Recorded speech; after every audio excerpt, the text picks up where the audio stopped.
जय हिंद दोस्तों, आप देख रहे हैं अध्ययन केंद्र और इस वीडियो के माध्यम से अभी हम पढ़ रहे हैं लुसेंट ऑब्जेक्टिव का बुक, जिसमें हमारा चल रहा है अभी जीव विज्ञान। और हम पहले 19 एक्सरसाइज कंप्लीट कर लेते हैं, क्योंकि आप लोगों में से कुछ स्टूडेंट का अनुरोध था कि एग्जाम नज़दीक है और ये एक्सरसाइज काफ़ी इंपॉर्टेंट है। ओके, तो पहले 19 कवर कर लेते हैं, फिर आपका एक लाइन से चलता रहेगा। तो ध्यान से देखिएगा, काफ़ी इंपॉर्टेंट है। और साथ ही अगर चैनल पे नए हैं तो सब्सक्राइब भी कर लीजिएगा। साथ ही कल से आपका RS अग्रवाल मैथ जो है न्यू एडिशन 2020 एडिशन का वो स्टार्ट हो जाएगा अध्ययन केंद्र मैथ वाले चैनल पे। ओके, तो उसको जरूर विजिट कीजिएगा, वहाँ मैं पूरा कंप्लीट करूँगा 1 से 2 महीने के अंदर। तो काफ़ी हेल्प करेगा मैथ में आपको वो। चलो स्टार्ट करते हैं पहले प्रश्न से। भोजन का मुख्य अंग है, भोजन का एक मुख्य अंग इसमें से कौन सा है? कार्बोहाइड्रेट। कार्बोहाइड्रेट हालांकि सबसे इंपॉर्टेंट होता है। कार्बोहाइड्रेट से हमको क्या मिलता है? एनर्जी मिलता है। एनर्जी अगर बात करें इंस्टेंट एनर्जी कहाँ से मिलता है, तो कार्बोहाइड्रेट से ही मिलता है। तो फिर इंस्टेंट एनर्जी और एनर्जी में क्या फ़र्क हो गया? तो फैट एक और हमारे शरीर में होता है, फैट से भी एनर्जी मिलता है, पर वो इंस्टेंट एनर्जी नहीं देता, जबकि कार्बोहाइड्रेट क्या होता है? इंस्टेंट एनर्जी देता है। याद रखिएगा, ग्लूकोज में कार्बोहाइड्रेट होता है, पर हमारे भोजन का मुख्य अंग जो होता है वो कार्बोहाइड्रेट ही होता है। ओके, अगर आपसे ये प्रश्न आ जाए कि सबसे अधिक कार्बोहाइड्रेट किस में होता है, तब आपको टिक करना होता है ग्लूकोज। ग्लूकोज अगर हमारे शरीर में बढ़ जाएगा तब क्या होता है? डायबिटीज़ हो जाएगा, डायबिटीज़ हो जाएगा। और फिर उसके इलाज के लिए हम क्या लेते हैं? सेलुलोज लेते हैं, सेलुलोज, सॉरी इंसुलिन लेते हैं, गलत हो गया, मेरा ध्यान इस पे आ गया था। ओके, इंसुलिन लेते हैं, इंसुलिन। डायबिटीज़ के उपचार के लिए हम कौन सा दवाई प्रयोग करते हैं? तो इंसुलिन। सेलुलोज से याद रखो, सेलुलोज का शुद्ध रूप क्या होता है? कागज होता है, कागज। सेलुलोज होता क्या है? जैसे कोई सेल है ना, सेल, इसका बाहरी आवरण तो मान लो होता है सेल वाल का, कोशिका द्रव्य का, सॉरी कोशिका भित्ति कहा जाता है उसको, सेल वाल। और उसके अंदर एक होता है, वो आपका क्या होता है? सेलुलोज का बना हुआ होता है, जिसका शुद्ध रूप क्या होता है? कागज होता है। आते हैं नेक्स्ट प्रश्न पे। निम्नलिखित में से कौन सा पदार्थ मानव शरीर में ईंधन का काम करता है? मानव शरीर में ईंधन, ईंधन में हमको एनर्जी कौन देता है? तो फिर आपका हो जाएगा कार्बोहाइड्रेट। कार्बोहाइड्रेट हमको एनर्जी देता है। याद रखना, विटामिन, प्रोटीन और जल हमको एनर्जी नहीं देता है। प्रोटीन क्या है? बॉडी बिल्डिंग फूड होता है, मीन्स हमारे शरीर को ग्रोथ में हेल्प करता है।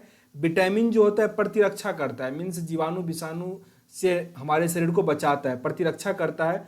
और जल बस इंस्टेंट चाहिए हमको। ओके, खाना पचाने के लिए, इसके लिए हमको जल चाहिए होता है।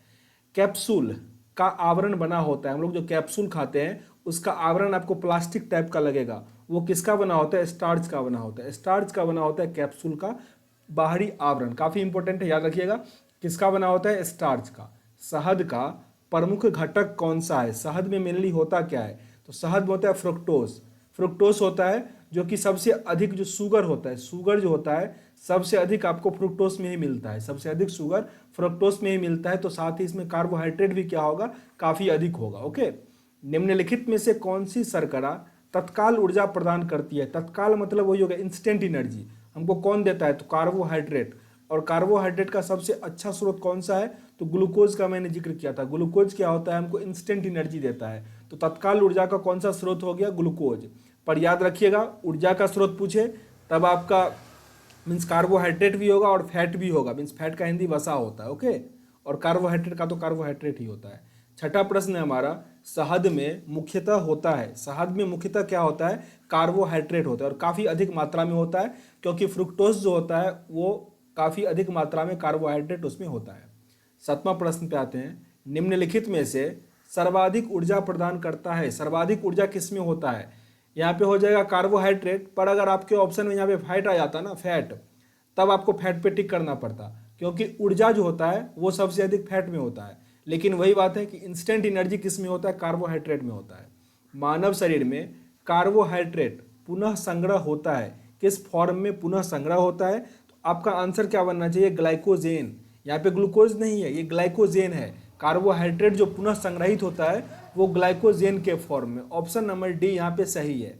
एथलीट को निम्नलिखित में से किससे जल्दी और ज़्यादा ऊर्जा मिलती है? तो एथलीट को दौड़ना होता है, उसको इंस्टेंट एनर्जी चाहिए, मतलब कार्बोहाइड्रेट चाहिए। उसको वसा दोगे तो वो सो जाएगा, वसा से तुरंत एनर्जी नहीं आता, वसा से आलस आता है, फिर कुछ दिन के बाद उसको एनर्जी आएगा, कुछ टाइम के बाद। तो उसको क्या मिलेगा? कार्बोहाइड्रेट। या अगर ऑप्शन में ग्लूकोज होता तो हम ग्लूकोज पे टिक करते। ओके, अगर वीडियो अच्छा लग रहा हो, कुछ समझने और सीखने का मौका मिल रहा हो, तो जरूर लाइक और शेयर कर दो अपने दोस्तों के साथ, ताकि उन तक भी पहुंच पाए। ओके, 10वें प्रश्न पे आते हैं, लंबे समय तक कठोर शारीरिक कार्य के पश्चात मांसपेशियों में थकान अनुभव होने का कारण क्या होता है। मीन्स हमारे शरीर में जो थकान होता है उसका मेन कारण क्या होता है, तो लैक्टिक एसिड का, मीन्स लैक्टिक एसिड जम जाता है, समझो लैक्टिक एसिड का संचय हो जाता है, लैक्टिक एसिड जम जाता है। यहाँ पे एक प्रश्न और देखो, इसको कमेंट को देखो, सॉरी कमेंट नहीं, ऑप्शन नंबर 1 को देखो, ऑक्सीजन की आपूर्ति में कमी। आपका ये कथन भी सही है। लैक्टिक एसिड जमता कब है, जब हमारे शरीर में ऑक्सीजन कम पहुंच पाता है, तब हमारे शरीर में लैक्टिक एसिड जम जाता है। आपने ऐसा फील किया होगा कि जब आपको आलस आएगा या नींद आएगा तो आप में हाफी आना शुरू होता है। हम हाफी का द्रव्यमान क्या करता है, मीन्स हम लोग ऑक्सीजन लेते हैं, सांस लंबा लंबा लेते हैं। अगर आपको हाफी आए उस टाइम अगर कोई आपको कहे कि पानी पी लो, तो आपका हाफी दूर हो जाएगा, आप में आलस में क्या हो जाएगा, कमी हो जाएगा, क्योंकि पानी से ही क्या होता है, हमारे शरीर में ऑक्सीजन चला जाता है। या फिर उस टाइम अगर आप लंबा लंबा सांस लेते हो ना, तब भी आपका जो वो मीन्स आलसपन होता है वो कम हो जाता है। तो इस प्रश्न को फिर से समझो, लंबे समय तक अगर आप काम करोगे तो मांसपेशी में थकान अनुभव क्यों होता है, तो वो होता है लैक्टिक एसिड जम जाता है। अगर ये प्रश्न होता है कि लैक्टिक एसिड क्यों जम जाता है, तब होता है ऑक्सीजन की आपूर्ति। ओके, तो ये अच्छे एग्जाम का प्रश्न है, तो ऐसे प्रकार के ऑप्शन दिए जाते हैं, ठीक ना। तो यहाँ पे आपका ऑप्शन क्या होगा, डी। उम्मीद करते हैं पूरा कंसेप्ट क्लियर हुआ होगा। यहाँ पे 11वां प्रश्न है, रक्त ग्लूकोज स्तर सामान्यतः व्यक्त किया जाता है, रक्त में ग्लूकोज का मात्रा जो है हम किस में व्यक्त करते हैं, तो mg के प्रति डेसीलीटर में, डेकालीटर जिसको हम कहते हैं डेसीलीटर में, mg प्रति डेसीलीटर में, इसको याद करना पड़ेगा, mg के प्रति डेसीलीटर में हम रक्त का ग्लूकोज चेक करते हैं। रक्त क्या होता है, आरबीसी और डब्ल्यूबीसी। डब्ल्यूबीसी, आरबीसी मीन्स कौन सा, यूनिवर्सल डोनर ग्रुप है, तो ओ माइनस, आपके एग्जाम में अगर ओ ए बी दे दे तब आप ओ पे टिक कर लेना, लेकिन वही अगर आप मेडिकल के किसी एग्जाम की तैयारी कर रहे होगे तो वहाँ पे आपको ओ प्लस दे देगा, ओ माइनस दे देगा, ए दे देगा, बी दे देगा, ऐसा दे देगा, तब वहाँ पे ए माइनस टिक करना, क्योंकि ए माइनस वाला सबको ब्लड दे सकता है, लेकिन अगर ओ प्लस जिसका है तो वो ओ माइनस वाले को नहीं देगा, अगर देगा तो वो क्लॉटिंग हो जाएगा और मरने की संभावना बढ़ जाती है। ओके, लेकिन यूनिवर्सल एक्सेप्टर ग्रुप कौन सा होगा, तो ए बी होगा, लेकिन इसमें भी कौन, तो ए बी अगर प्लस कर देते हो तो वो सबसे ब्लड ले सकता है, प्लस वाला ब्लड ले सकता है, माइनस वाला नहीं। ओके, आगे प्रश्न पे आओ। 12वां प्रश्न है, प्रोटीन बनाने के लिए, अच्छा ये प्रश्न हो गया था, हाँ हो गया था, प्रोटीन बनाने के लिए कितने एमिनो अम्ल आवश्यक होते हैं, कितने एमिनो अम्ल आवश्यक होते हैं, आपका आंसर बनेगा 20। प्रोटीन बनाने के लिए कितना एमिनो एसिड चाहिए, तो 20। ऑप्शन नंबर सी यहाँ आपका सही है। शरीर में उत्तकों का निर्माण किससे होता है, टिश्यू जो होता है हमारे शरीर में किससे बनता है, तो मैंने क्या कहा था कि प्रोटीन जो होता है वो बॉडी बिल्डिंग करता है, मीन्स बॉडी को बनाता है, इंक्रीज करता है, तो उत्तक टिश्यू से ही हमारा बॉडी इंक्रीज होता है। तो हमारा ऑप्शन क्या हो जाएगा, ऑप्शन नंबर ए यहाँ आपका सही है। ओके, मीन्स उत्तक का निर्माण किससे होगा, प्रोटीन से होगा। प्रोटीन को निम्नलिखित में से क्या माना जाता है, प्रोटीन को हम क्या कहते हैं, प्रोटीन हमारे शरीर के निर्माण करने वाला है, मीन्स बॉडी बिल्डिंग फूड है, बॉडी बिल्डिंग फूड होता है आपका प्रोटीन। एंजाइम मूल रूप से क्या है, एंजाइम मूल रूप से क्या है, प्रोटीन है। एंजाइम मूल रूप से क्या है, प्रोटीन है, जो कि सेल में भी पाया जाता है, ओके, कोशिका में भी पाया जाता है। जैविक सिस्टम में रासायनिक क्रिया की प्रक्रिया को तेज करने में उत्तरदायी पदार्थ कौन सा होता है, तो यहाँ पे एंजाइम होता है, जो हमारे शरीर में रासायनिक क्रिया जो होता है उसको तेजी से करने लगता है, वो क्या होता है, एंजाइम होता है, और वही होता है प्रोटीन। ओके, एल्फा केरेटीन एक प्रोटीन है जो कहाँ उपस्थित होता है, वो होता है त्वचा में उपस्थित, त्वचा में उपस्थित होता है एल्फा केरेटीन। सोयाबीन में प्रोटीन का प्रतिशत होता है, सोयाबीन में हमें पता है कि सबसे अधिक प्रोटीन होता है, सबसे अधिक प्रोटीन किस में होता है, सोयाबीन में होता है, तो कितना होता है, ये 42% होता है। कभी भी ऐसे पे टिक नहीं कर देना कि सबसे अधिक है तो 80% होगा, ऐसा नहीं। सबसे अधिक प्रोटीन किस में होता है, तो सोयाबीन में होता है। सोयाबीन का खेती सबसे अधिक कहाँ पे होता है, तो वो होता है मध्य प्रदेश में, मध्य प्रदेश में सबसे अधिक सोयाबीन होता है इंडिया में। और सोयाबीन में कितना प्रतिशत प्रोटीन होता है, तो 42%। ऑप्शन नंबर ए यहाँ आपका सही है। किसमें प्रोटीन नहीं पाया जाता है, प्रोटीन किसमें नहीं पाया जाता है, तो आपके चावल में प्रोटीन नहीं होता है। चावल में क्या होता है, तो कार्बोहाइड्रेट होगा, कार्बोहाइड्रेट चावल में काफ़ी अधिक होता है, इसलिए चावल खाने के बाद हम लोग क्या आता है, नींद आने लगता है। ओके, तो मांस, दूध और दाल में क्या होता है, प्रोटीन पाया जाता है। अगर आपके शरीर में प्रोटीन की कमी हो जाएगी तो मोटापा रोग होने लगता है, ओबेसिटी होने लगता है, मोटापा होने लगता है। ओके, निम्नलिखित में से किसमें प्रोटीन का सबसे अधिक स्रोत पाया जाता है, प्रोटीन का सबसे अधिक स्रोत किसमें पाया जाता है? सोयाबीन में। अभी हमने जिक्र किया था सबसे अधिक किसमें? सोयाबीन में। कितना प्रतिशत? तो 42%। 42% जो है वो आपका प्रोटीन पाया जाता है सोयाबीन में। शाकाहारी अधिकतम प्रोटीन कहाँ से पाते हैं? जो नॉनवेज मीन्स होता है, सॉरी, जो वेजिटेरियन होता है, जो मांस नहीं खाते हैं, उनको प्रोटीन की प्राप्ति सबसे अधिक कहाँ से होती है? दालों से। दाल में काफ़ी अधिक प्रोटीन होता है। ऑप्शन नंबर बी आपका यहाँ पे सही है। सबसे अधिक प्रोटीन किसमें पाया जाता है? सबसे अधिक प्रोटीन किसमें पाया जाएगा? सोयाबीन के दाने में। सोयाबीन के दाने में। Option number D. मानव शरीर में वसा जमा होता है। वसा मीन्स फैट जो होता है मानव शरीर में वो कहाँ जमा होता है? ये होता है वसा उत्तक में। वसा उत्तक में फैट टिश्यू जो होता है उसमें सबसे अधिक मीन्स वसा जमा होता है। Option number B. देखो अभी तक अगर लाइक और सब्सक्राइब नहीं किया तो कर लो, ओके, ताकि आपको वीडियो मिलता रहेगा।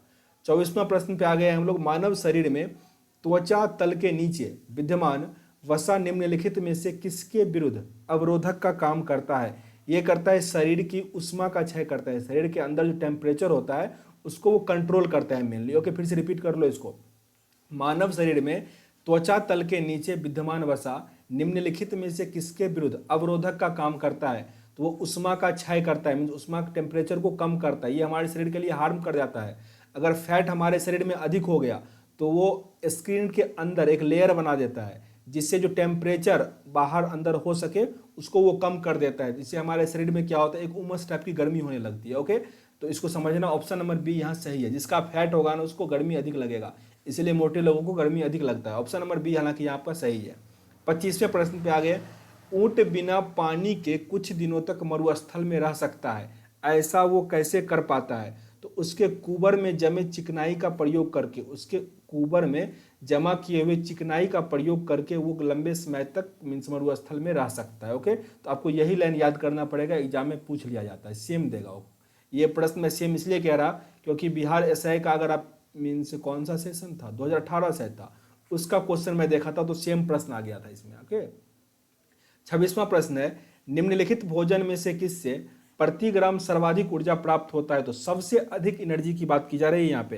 तो सबसे अधिक एनर्जी मैंने कहा था वसा से मिलता है। देखो एनर्जी कार्बोहाइड्रेट से भी मिलता है और वसा से भी मिलता है, पर जहाँ पे सर्वाधिक एनर्जी की बात करते हैं तो वसा से, फैट से सबसे अधिक एनर्जी मिलता है। पर इंस्टेंट एनर्जी, हमको अगर तुरंत एनर्जी चाहिए, मीन्स अभी हमको एनर्जी मीन्स चाहिए और फिर हमको दौड़ना है, तो कौन चाहिए? कार्बोहाइड्रेट, ग्लूकोज चाहिए। लेकिन अगर हमको बाद का एनर्जी का काम है तो हम चिकन खाएंगे, मटन खाएंगे, ठीक ना, उससे हमको क्या मिलता है? फैट मिलता है और मीन्स अधिक एनर्जी मिलेगा। ओके, आगे प्रश्न पे आओ। 27वें प्रश्न पे, विटामिन शब्द किसने प्रतिपादित किया था? विटामिन शब्द का प्रतिपादन किसने किया था? तो वो फंक ने किया था, फंक ने। ऑप्शन नंबर सी यहाँ आपका सही है। निम्नलिखित में से निम्नलिखित में से यौगिक के किस समूह को सहायक आहार कारक कहा जाता है? सहायक आहार कारक कहा जाता है विटामिन को। सहायक आहार कारक है ये। ओके, ना हमको ये एनर्जी देता है ना ये बॉडी बिल्डिंग करता है, बस सहायक आहार कारक है। मीन्स फूड में सहायक होता है आपका विटामिन। साथ ही सलाद जो हम लोग खाते हैं ना, वो भी हमको एनर्जी नहीं देता, बस खाना पचाने में वो हमको हेल्प करता है।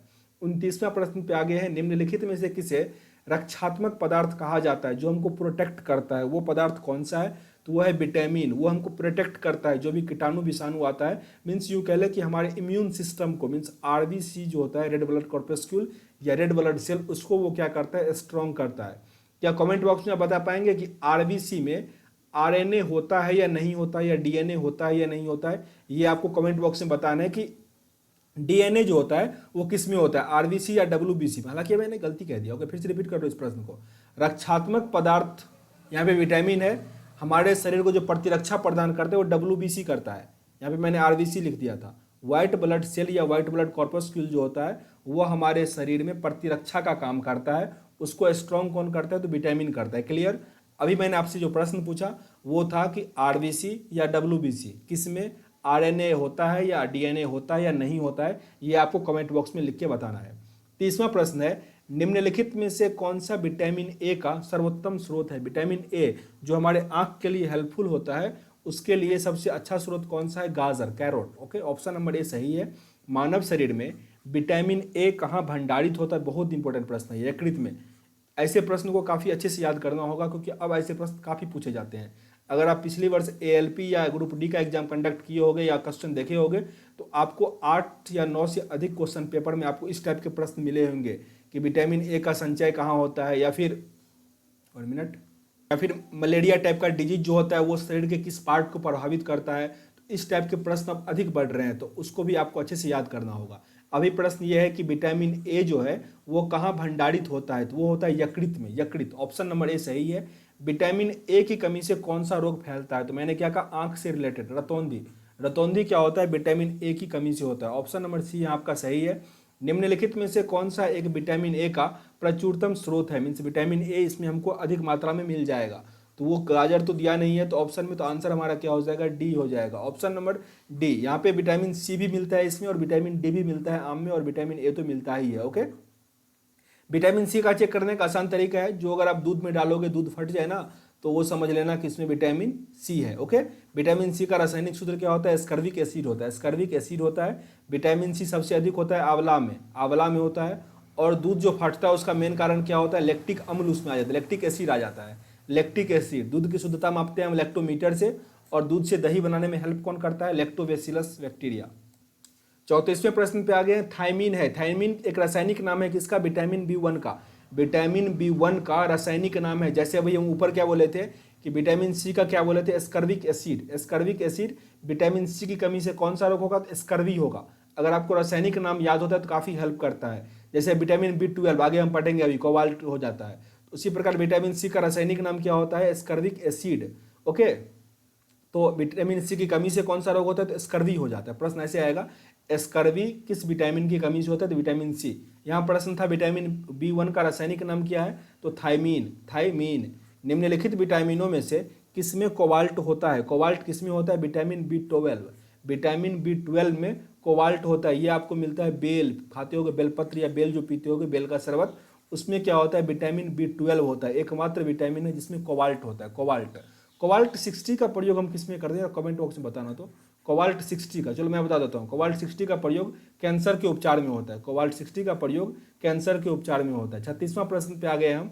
शुष्का छिकोप का मनुष्यों के प्रकोप किस विटामिन की कमी से होता है, शुष्का छिकोप ये किस विटामिन की कमी से होता है, विटामिन ए की कमी से, विटामिन ए की कमी से। ऑप्शन नंबर सी यहाँ आपका सही है। साइनोकोबाल्मीन, साइनोकोबाल्मीन है किसका रासायनिक नाम है, साइनोकोबाल्मीन। तो यहाँ पे इस टर्म को देखो, कोबाल, कोबाल मीन्स क्या हो गया, कोबाल्ट समझो इसको।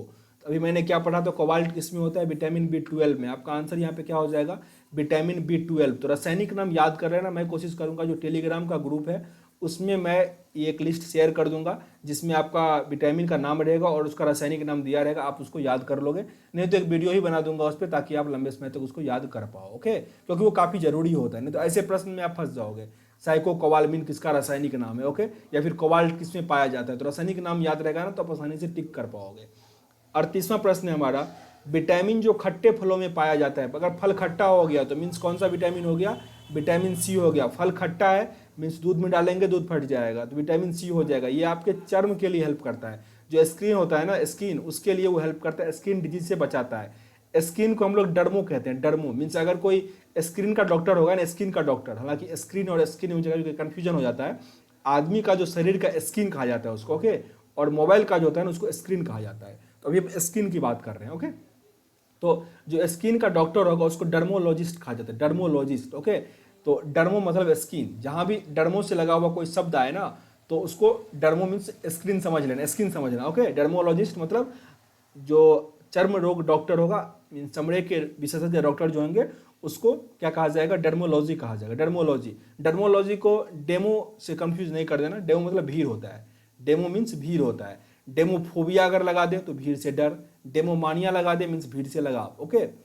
तो चलो 39 नंबर प्रश्न देखो, ऐसे ऐसे याद रख लो डेमो को। डेमो क्लास अगर कहीं चलता है मीन्स क्या होता है, वहाँ पे भीड़ लगेगा। तो डेमो क्लास का मतलब ही यही है कि वहाँ पे भीड़ लगाना है, ओके। तो ऐसे याद रख सकते हो। चलो 29 मीन्स 39 नंबर प्रश्न पे आते हैं। विटामिन सी का सबसे उत्तम स्रोत क्या है, विटामिन सी का सबसे उत्तम स्रोत है आंवला। आंवला, आंवला विटामिन सी का सबसे अच्छा स्रोत है। निम्नलिखित में से किस विटामिन की कमी के कारण मसूरों में रक्त आता है और दांत हिलने लगता है। मसूरों का जब भी प्रॉब्लम आए तो कौन सा विटामिन यहाँ आ जाता है, आपका विटामिन सी। विटामिन सी, मसूरे में अगर दर्द आए, दांत हिलने लगे, तो विटामिन सी यहाँ पे आपका कमी हो रहा है। विटामिन सी का रासायनिक नाम क्या है, तो स्कर्विक एसिड, मैंने कहा था पहले से ही, स्कर्विक एसिड या स्कर्विक अम्ल। ऑप्शन नंबर बी यहाँ आपका सही है। निम्नलिखित विटामिनों में से कौन सा शरीर में भंडारित नहीं होता है। इसमें से कौन सा विटामिन जो है हमारे शरीर में भंडारित नहीं होता है? तो विटामिन डी। निम्नलिखित में से कौन सा विटामिन हमारे शरीर में भंडारित नहीं होता? तो डी। विटामिन डी जो होता है हमारे शरीर में भंडारित नहीं होता है। ओके, काफ़ी इंपॉर्टेंट है। विटामिन डी का सबसे अच्छा स्रोत कौन सा है? तो सूर्य का प्रकाश। सूर्य का प्रकाश यानी तो अगर आप घर में येलो लाइट लगाते हो ना, येलो लाइट जिससे पराबैंगनी किरण निकलती है, तो वो आपके मीन्स बोन के लिए काफ़ी हेल्प करता है क्योंकि उसमें विटामिन डी होता है। कौन सा विटामिन प्रतिरक्षा प्रदान करता है? मीन्स हमको प्रतिरक्षा प्रदान करता है। तो कौन सा विटामिन हो जाएगा आपका? Vitamin A. Vitamin A option number यहाँ पे क्या हो जाएगा? ए, ठीक ना। प्रतिरक्षा कौन सा विटामिन करता है? तो विटामिन ए। विटामिन डी क्या करता है? तो हमारे बोन को स्ट्रॉन्ग करता है। ओके, विटामिन डी में कैल्सीफेरॉल इसका नाम होता है, कैल्शियम इसमें होता है विटामिन डी में। ओके, क्लियर है यहाँ से। अगर आप किसी डॉक्टर के पास जाओ, जैसे कि जो हड्डी का डॉक्टर होता है उसको हम क्या कहते हैं? 1 मिनट थोड़ा सोच लेते हैं हम। फिजियोथेरेपिस्ट। ओके, तो जो एक्सरसाइज करवाते हैं आपको फिजियोथेरेपिस्ट, उसके पास जाओगे, बोन में अगर दर्द होगा तो वो आपको एक येलो लाइट लगा देगा बगल में, क्योंकि उससे पराबैंगनी किरण निकलता है और आपकी हड्डी में क्या होता है? विटामिन डी जाएगा, मीन्स कैल्शियम की बढ़ोतरी होती है और आपका हड्डी धीरे धीरे ठीक होना शुरू होता है। तो थोड़ा ऐसे कोरिलेट करो, विटामिन डी कैल्सीफेरॉल नाम है उसका, उससे हमको क्या मिलता है? कैल्शियम मिलता है। जबकि दांत के लिए फॉस्फोरस भी जरूरी होता है, कैल्शियम के साथ साथ फॉस्फोरस भी जरूरी होता है। 44वें प्रश्न पे आ गए। देखो, अगर मैं फास्ट बोल रहा हूँ ना तो कमेंट बॉक्स में मेंशन करना, अगले वीडियोस में थोड़ा धीरे बोलूंगा। अगर मैं धीरे बोल रहा हूँ तो बोलना मैं फास्ट करूंगा, या फिर ठीक है तो ठीक है, तब तो फिर चलने दो, ये भी बता देना। निम्नलिखित में से कौन सा विटामिन जल में घुलनशील है? जल में आपका कौन कौन सा विटामिन घुलनशील है, ये आपसे पूछा जा रहा है। तो विटामिन बी और विटामिन सी जल में घुलनशील है। ओके, फिर से रिपीट कर लो, कौन सा विटामिन जल में घुलनशील है? तो विटामिन बी और विटामिन सी। ऑप्शन में यहाँ ओनली विटामिन सी दिया गया, तो ऑप्शन नंबर डी यहाँ क्या हो जाएगा? आपका सही हो जाएगा। तो क्या और सब विटामिन कहीं नहीं घुलता? घुलता है, ये सब फैट में घुलता है, फैट में, वसा में ये सब विटामिन घुल जाएगा। बस बी और सी जो है ये किस में घुलेगा? जल में घुल जाएगा। 45वां प्रश्न पे आ गए हैं अब हम।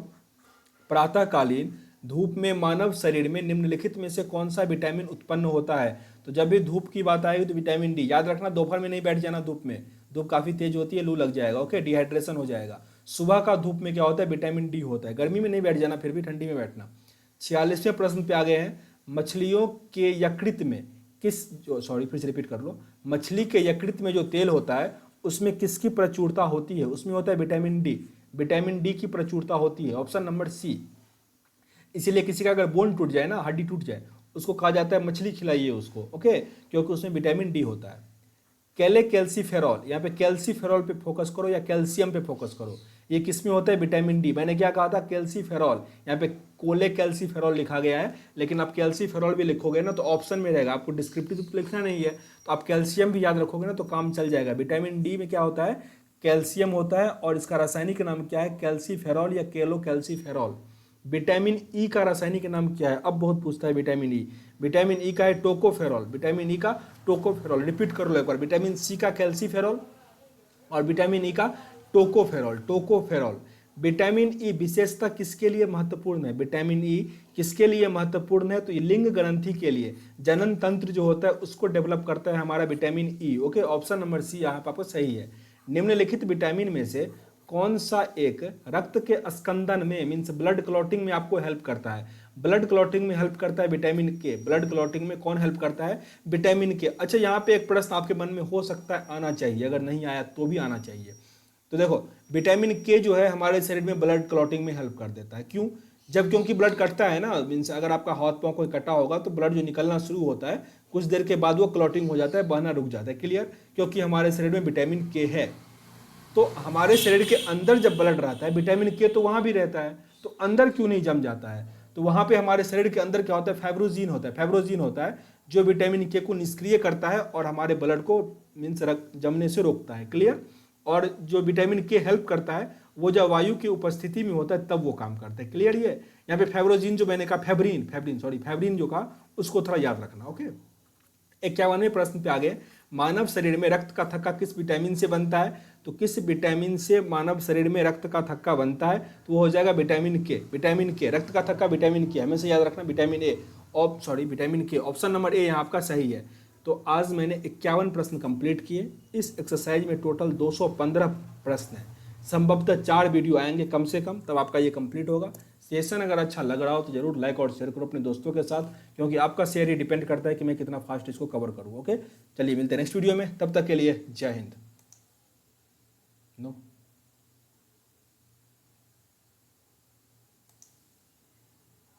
ओ